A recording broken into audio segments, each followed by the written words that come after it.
Hello, friends. I am here today. This is Margaret Katz-Can, one of the two intrepid warriors, along with David Landuli, my friend and partner at Fundraising Leadership. Good morning, David. Good morning, Margaret. We're here with another mini podcast for all of you. Yeah, with another totally epic topic. Today, we're going to talk about failing, failure. Failure. Yeah. You know, everyone talks a good game about failure, and everyone kind of knows. I do think this is kind of very hypothetical for a certain type of person, which we're going to talk about today. And it's very uh like they kind of uh think they know what it's all about, but we're gonna talk about what it's really like to fail and how some of you out there in the audience may not be actually failing. Or you may, right, there's an invitation to maybe cultivate a different relationship with failure. But I want to start by giving kudos to David because this conversation started after David competed in the World Jiu-Jitsu Championships in Las Vegas. And Mhm. David, tell us the story.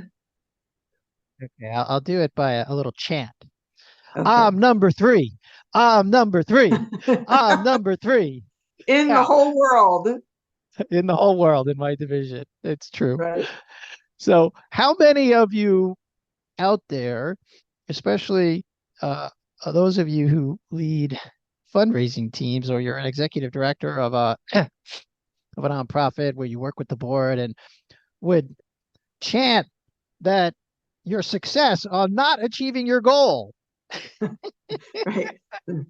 We should say David's goal was, in fact, to win, not to get number three. It was to win. And yet he's really celebrating. And so So, that seemed worth kind of double clicking on. Why? Why are you so dang happy? well, it's a bit more the emotions around it were certainly a bit more complex um, on last Friday when I competed. Um, we're sitting here in December of 2023. Um, Certainly there was some disappointment, first of all, because set, I was aiming to win.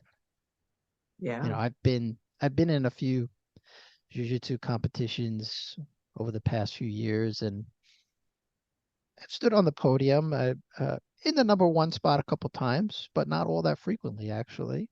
Um, but I felt like I was very well prepared. I had trained hard. I was relatively injury free, which was another goal I had set for myself was going into the competition was, to not I've fought in competitions where I've been injured. It's not a pleasant experience. So I was feeling good going in. And I actually do feel better coming out the other end, Mm. Yeah. surprisingly. And this is the counterintuitive thing, right, that we want to talk about. Yeah. Yeah. Yeah. So we were talking about what makes it possible to feel satisfied Mm, even when you don't get your goal, which of course right. is also known as failing, right? Right. And we True. were talking about this saboteur of the hyperachiever, which is rampant with so many of the people that we work with, right, in the nonprofit space, so many leaders, and they love and cherish this saboteur because they totally believe that it is responsible in many cases for their success. What And makes there it a is saboteur, some, though? Yeah, yeah, it's right. there It's is not that something, simple. right? It's not that simple, right? So, it's not that simple, right? Because the achieving aspect is healthy. We might call it healthy striving, would be another way psychologists talk about this. Healthy Yeah. striving. Um, it's the hyper achieving aspect, like having to be number one, or Yeah. yeah, that can be sabotaging to yourself and to your team. Hmm. Right.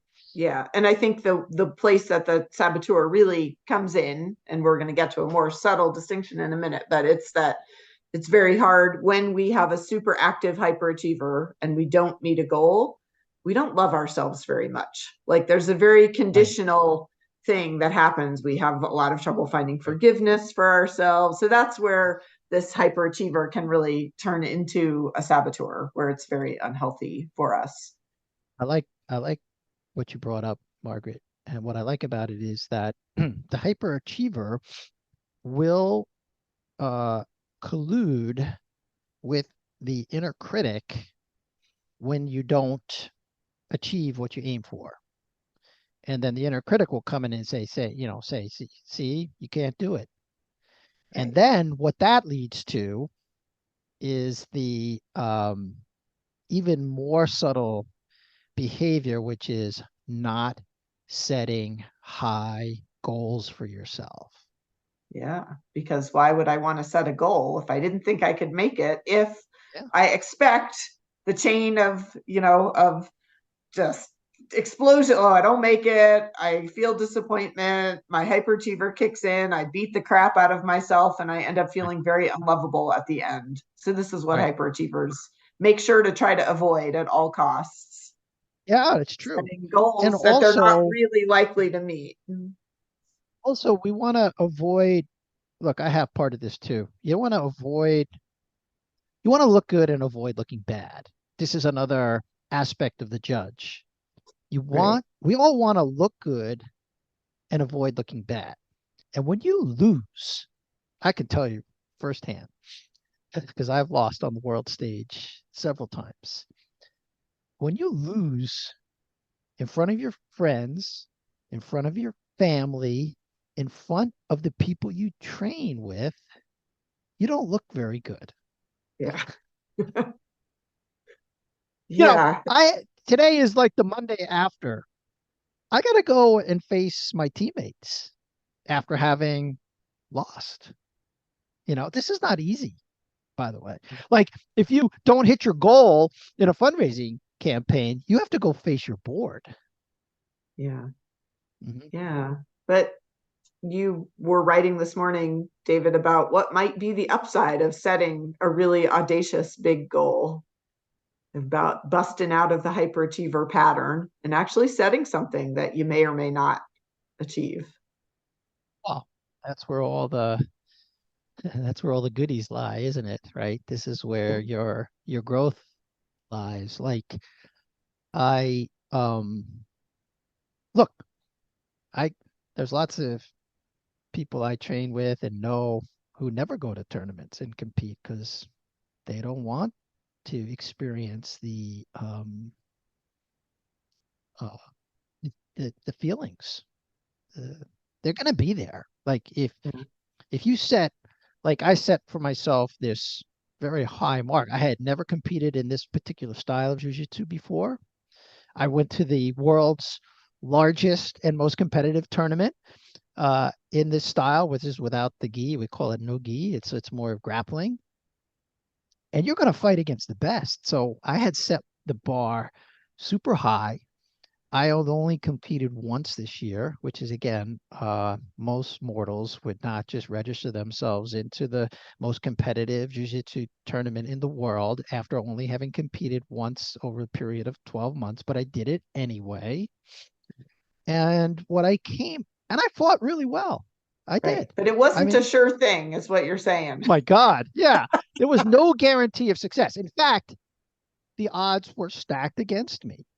And Yeah. most people would look at that situation as like, oh, why would I ever like register myself into something where I know that the odds are that I'm going to lose? Most people don't. But Yeah. we're not most people, are we, Margaret? No, nope. No, we are not.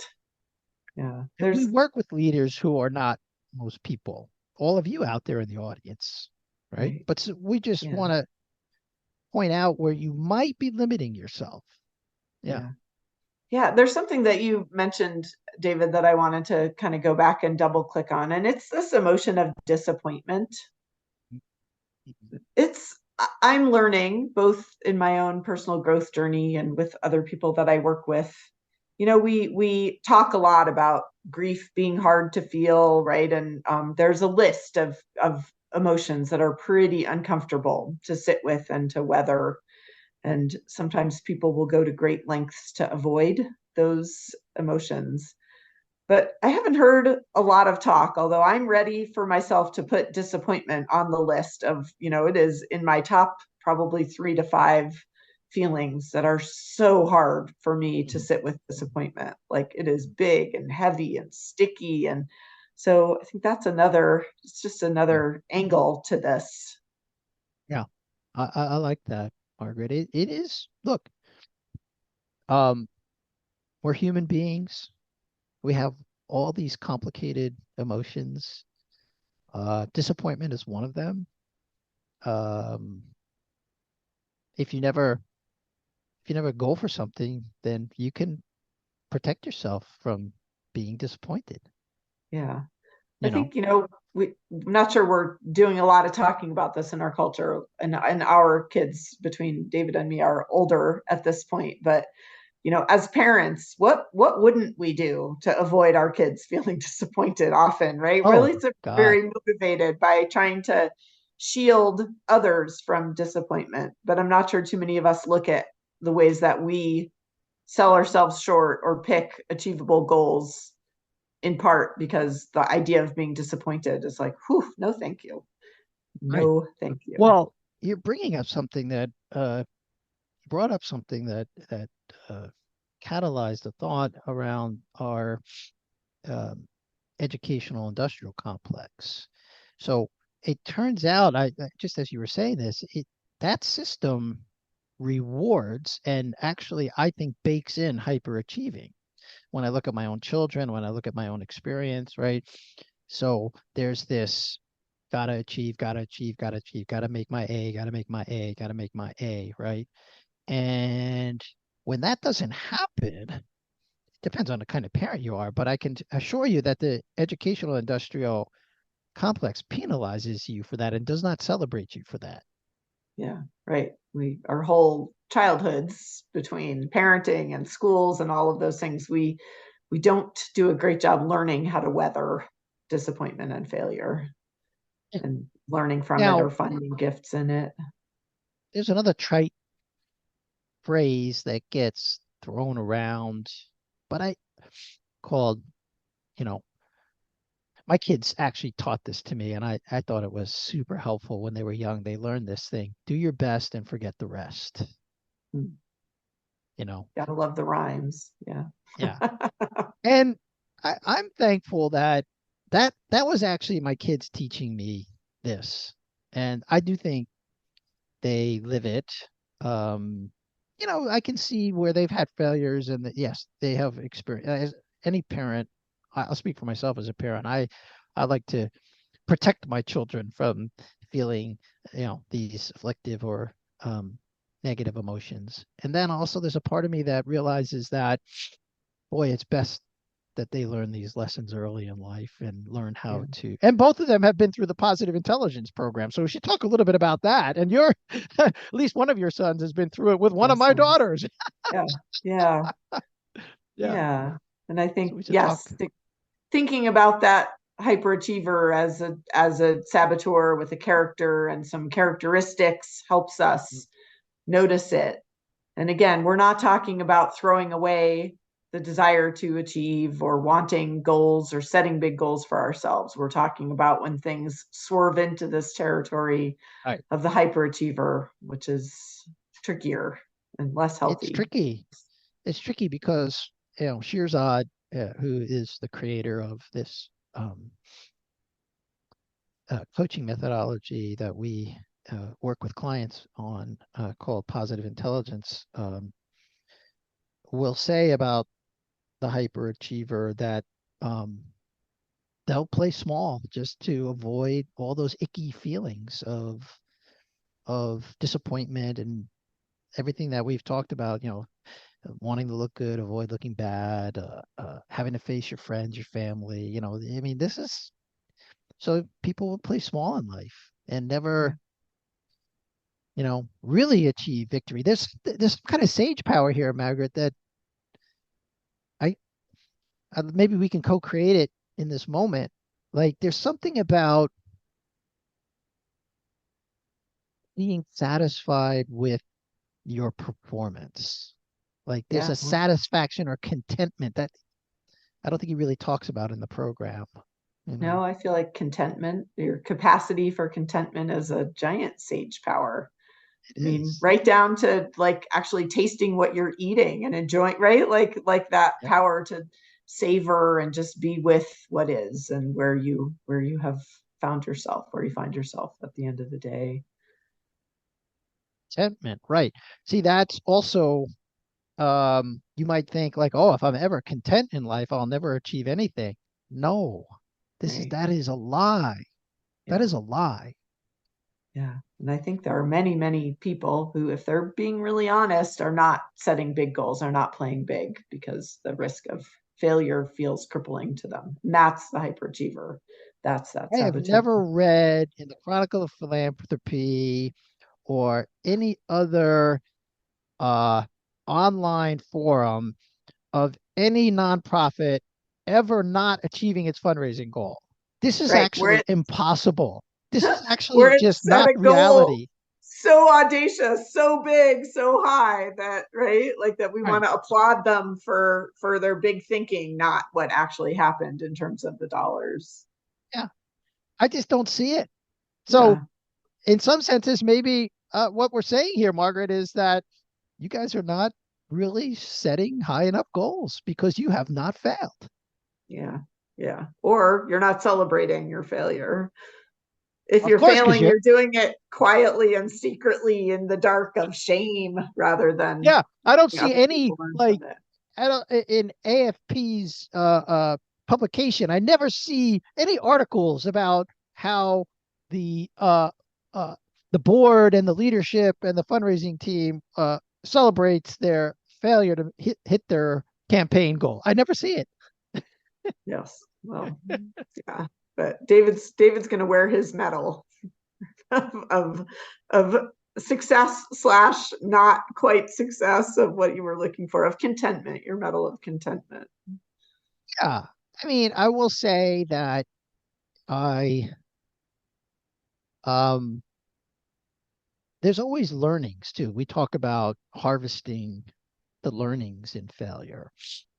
And when you look in your rearview mirror of what happened, uh, and I looked in my rearview mirror uh, to my second fight where I lost to the reigning world champion, and I was like, oh, I could have done something differently, and maybe I will the next time.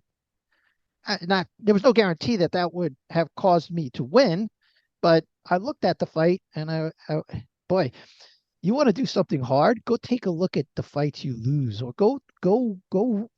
If you had a replay of the campaign that you did where you failed to reach your objective and play back all your mistakes, it's a test of character to be able to do that. And I do that because then I look and I see it and I'm like, oh, this is something I could change. And this is an area of growth for me. There's a part of my game that needs attention. Yeah. But this So is not instead of contentment. It's how do these things, how is this possible to coexist with being content? well, I think it comes back to being content with having done your best or my best. Like now, if I was here on the podcast and saying to you, I didn't do my best, then I might, this is where it gets really tricky with the inner critic. Okay.